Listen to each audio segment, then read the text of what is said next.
गेल्या काही महिन्यांपासून राधेकृष्ण कॉलनी परिसरात हॉटेल राधिकाच्या बाजूला 3 कुटुंबांनी झोपड्या बांधून वास्तव्यास सुरुवात केली होती.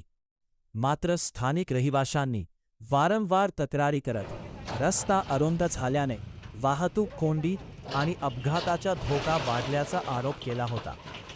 रहिवाशांनी महानगरपालिकेकडे लेखी निवेदन देत तातडीने कारवाईची मागणी केली होती. त्यानंतर अखेर आज अतिक्रमण विभागाने मोहीम राबवत संबंधित झोपड्या हटवल्या.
राधिका हॉटेल शेजारी एक झोपडी तोडण्यात येत आहे.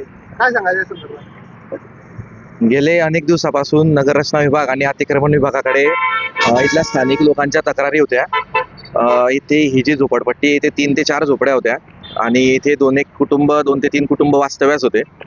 परंतु रात्री मद्यपान करून धिंगाणा करणे, अवैध कामांना पाठबळ देणे अशा काही गोष्टींच्या तक्रारी आमच्याकडे प्राप्त होत्या नागरिकांच्या, स्थानिक तक्रारींच्या.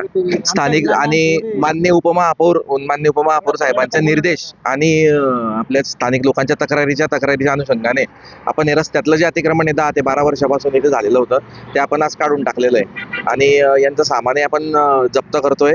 मात्र यांच्या रहिवासाला जे जीवनावश्यक वस्तू ते आपण त्यांच्या ताब्यात ठेवलेलं आहे. हा कुठला परिसर आहे? हा आपला कोठेनगर राधिका हॉटेल जवळची झोपडपट्टी होती.